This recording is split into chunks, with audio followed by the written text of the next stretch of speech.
Salam with Physicians for Human Rights just returned from Bahrain.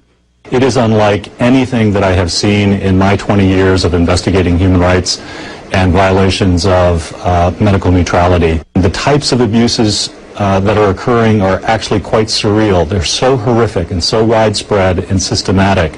Salam says Bahraini security forces have arrested more than 30 doctors and medics, accusing them of harboring protesters. It is my firm belief that the Bahraini government and its security forces are targeting physicians and nurses and other people who have eyewitness testimony to their atrocities, specifically because they're the credible people who have specific evidence of the atrocities of the Bahraini government. PHR says Bahraini security forces have also created a climate of fear so that patients, especially those involved in protests, have avoided getting urgent medical treatment. Patients are being tortured in these medical facilities. When we were in Bahrain about 3 weeks ago, we met protesters shot by security forces who said they were too scared to seek medical attention.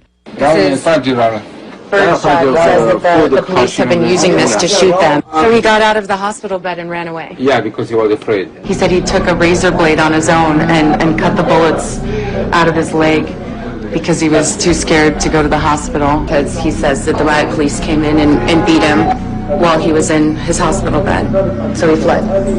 And he still has the bullet in his eye. He can't see? He can't see. Security forces took over the main hospital, Salmanaya, last month. PHR documented cases where police dragged patients out of their hospital beds late at night and tortured them. They were forced to confess to things that they did not do. For example, that Iran was behind the demonstrations, that Iran and other countries were handing out weapons. The Bahraini government has blamed Iran for backing the protesters. Officials also told CNN that security forces are at Salmanaya Hospital to protect it from unruly protesters, and that it's now functioning normally. Well, I understand that that's what the government is saying, but the reality is quite different. When we arrived, we were met by men wearing armed assault rifles.